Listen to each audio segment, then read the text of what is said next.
Hey guys, day four, April 3rd. We're going to start getting into what we need to do today. Hopefully, watch the agenda video to kind of walk you through it all. So, we are going to do a short PowerPoint and then I will be introducing your plant project that will be due. I'll let you guys work it through it during over Easter break. All work for this 10 days need to be in by the 19th. So make sure that it is in at least by then. Okay. But we'll go over that later. So I'm just going to go to classwork first. We're going to go to day 4 PowerPoint. Today we're going to do a categorizing game because we started talking about different types of plants yesterday. We're also going to talk about flower anatomy. Okay, so it's going to be page 88 and 89 in your notebook.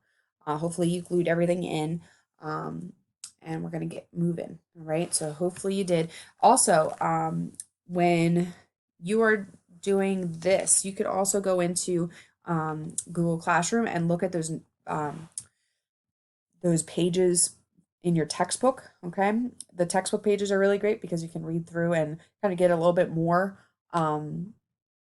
information. Okay, so I can always show that to you at the end of the PowerPoint too, just to kind of give you another resource. Okay, so day 4, plant structures for reproduction.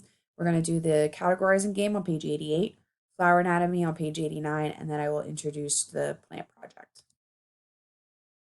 At any point, you can always pause this video because I know you're going to have to do some cutting and gluing and coloring and things like that. So you could always pause it and then replay it or start it back up when you're ready.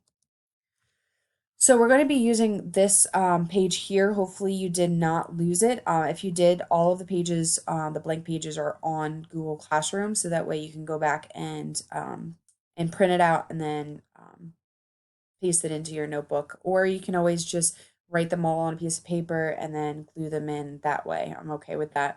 But you're going to use this page for the categorizing game on page 88. You'll be cutting out the squares, gluing them on, and we're also going to be coloring those squares.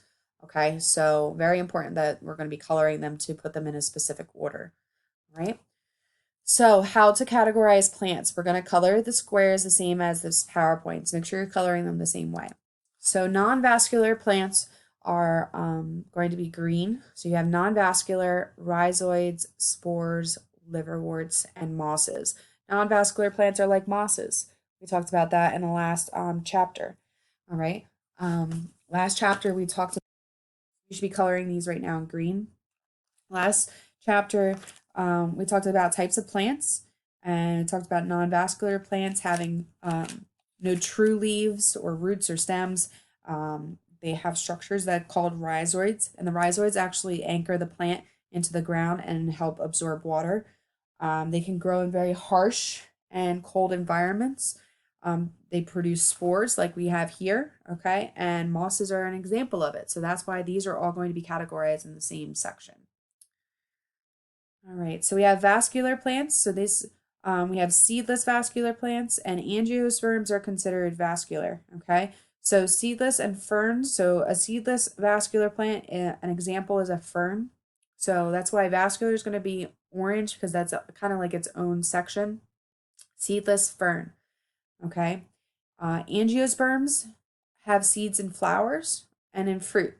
So those flowering plants or those plants that produce fruit are going to be angiosperms. There are 2 seed leaves or 1 seed leaf. That you can look at angiosperms on page 81. You have your monocots and dicots. So we have apple trees, watermelon, taproots, fibrous roots, dicots, monocot, lilies, pollen. Okay, so those are lilies and pollen are going to be examples of angiosperms. So that's why angiosperms are all going to be yellow there. If you kind of see how I'm kind of organizing these, non-vascular in the green is going to be glued in all the way to the left of page 88. And then in the middle is going to be your vascular plants. That's going to be glued right in the center there. And you can see how I kind of like organize these. I'll show you a finished product at the end, just so you kind of know how to glue things in, but you can already see kind of like the organization of it, okay, categorizing what the different types of plants. Next, we'll go into gymnosperms. Okay, if you remember from our last PowerPoint, gymnosperms have vascular tissue and true leaves, roots, and stems. The stems are very woody and the leaves are like needles. So these are going to be your evergreens, your Christmas trees, right? They have their seeds on cones, so pine cones, and ginkgos are considered in the gymnosperm category. All right, so these are going to be all colored purple. Each of these blocks are going to be colored purple, and they're going to be all the way over to the right-hand side of the page. Okay, you can always pause this video so that way you're coloring all the right the colors with your blocks. Okay, so pause it now. I'm going to continue, but pause now, and then you can play once you're done coloring, cutting, and organizing. All right, so this is what your page should look like. I made a little title up top, categorizing game. Okay, non-vascular, like I said, all the way to the left. Vascular is going to be right in the center there for you. Sperm organization is going to be on the right. Okay, so this is just a good way of organizing everything. When you think of rhizoids, you should think non-vascular. When you think of apple trees or you think of a monocot dicot, that is vascular. When you think of evergreens, you should think of gymnosperms. Okay, that's just it's a good way of organizing it. It's a good way of kind of putting them in their different categories. This is a great page to study for especially upcoming quizzes. All right, flower anatomy. Now this is going to be a little bit more complex page. I did a lot of coloring on my page, so you'll see kind of just to organize. We're going to talk about the male part of the flower as well as the female part of the flower and all the specific pieces. So this is page 89. You're going to use this page that has the flower anatomy. Again, if you don't have it, you can print it out and glue it into your notebook. The large square, so you're going to cut out this large square here, okay? Cut out that large square, and then inside of each of the squares, we're going like underneath, we're going to be writing information. So these lines here are going to be cut as well, and it's going to create flaps. Okay, the information on the PowerPoint will give you notes that are going to be underneath of those flaps.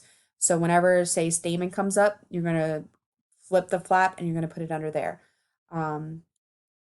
And we'll get through it, okay? So flower anatomy, the stamen, it's going to be right underneath. So this is going to be your flap. Underneath the flap that says stamen, you're going to write a male part of the flowers. Flowers usually have multiple stamens, okay? I would suggest writing male underneath a stamen on the front of the flap. You'll see my page later on how I kind of organized it. So the left side of the page is going to be more male, and then the right side of the page is going to be more female, okay? The anther is also a male part. It's at the top of the stamen and produces pollen. So that's going to be underneath of the anther flap. Remember, you can pause if this is going too quick for you. Filament is also a male part. It's a long, thick tube that supports the anther. So the filament supports the anther. Pollen is also a male. It's a yellow-orange dust made by flowers, and it contains sperm. I bet you didn't know that. I bet you didn't know that that yellow stuff on the cars and things like that in the springtime that some of you might like write your name in it is actually a male part of the reproduction of plants, and it contains sperm. Sepals and petals, small green leaves that protect the flower bud and colorful part. So the nice pretty petals as well as the leaves under there. Now we're going to go to the left side of the page. We have the pistil. It's a female part of the flower that's found in the center of the flower. The stigma is also a female part at the top of the pistil. It's sticky so pollen can attach to it. The style is a female part. The stalk of the pistil, hollow tube in which pollen goes to the ovary. The ovary of the flower is at the base of the pistil, and it contains the ovules. and an ovule is a female eggs. Now, right in the center of your square, you have a picture of the flower. I want you to label and color the center picture with all of these here. So you have your pistil. So your pistil here, I did do dotted lines. So that part of the flower is going to be your stigma, style, and ovary. And then your stamen is going to be anther and filament. Okay, so make sure you pause this and you copy and color. You're going to add these notes at the bottom of the page 89. So hopefully you glued the page enough that you have some room. So pollination is the transfer of pollen from a male reproductive structure to a female reproductive structure. And fruit for plants is actually a ripened ovary. Okay, so that's where the seeds are in plants that produce fruit. So it's a ripened ovary that most of the time will fall off the tree or the plant. This is just an example of my page. So this is how I organized it. I made a nice little title up top. You'll see I have all this labeled. I put male on this side. I put female on this side just to make sure that I know which is what, which part of the plant is male, which part of the plant is female. And then I put my other notes right at the bottom. This again is just the flaps flipped open so that way you can see that I wrote them underneath of the flaps. All right, introduction of plant project. This is the page that is already posted on Google Classroom that explains what the plant project is. I'm just going to go through it so that way you know exactly what you're supposed to be doing, okay? Scientists often make models in labs to help them understand the process and structures of things.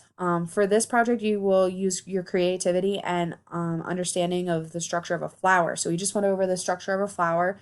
You're going to make a model on your own of the different parts of the flower. You're going to use different types of materials for the model.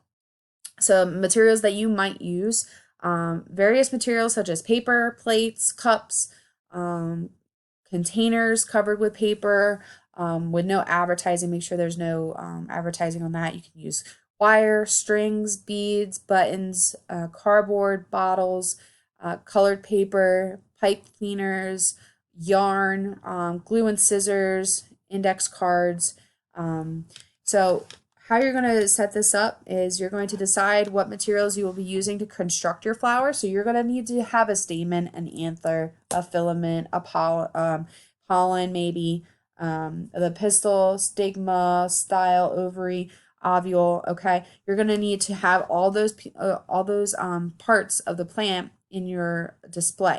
So you're going to decide what the materials you're going to use. Please do not make your flower too small because you're going to either take a video of you explaining your flower or take a picture.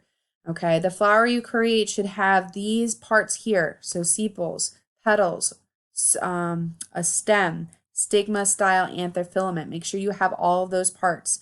Each of the structures are presented. Each of them must be labeled using a marker or sticker. Write the corresponding number of the flower part of the on the table above. So you're just going to write numbers on the the parts so that way you can explain them. Okay. You're not going to worry about the index card because we're going to be doing this online. And so once you're done, you can post a video about it, or you can, if you're sending a picture, make sure that those stickers do have labels on them. Okay, so that way I know what part of the flower is what. You're going to put your flower in a small vase or a cup or something so that way there is a base to it. All right. I will be posting more information about this project. I'll maybe hopefully find some pictures to show you some examples of this project. Over here is your grading sheet. So look at this sheet here to help you with your grading. You always want to have a 5. So make sure that you get all of that, all those criteria, all those things in your project. Okay. Comment on this video if you have any questions, and I hope you guys have a great weekend. I will talk to you on Monday. Get outside. It's going to be beautiful out this weekend. All right. Bye.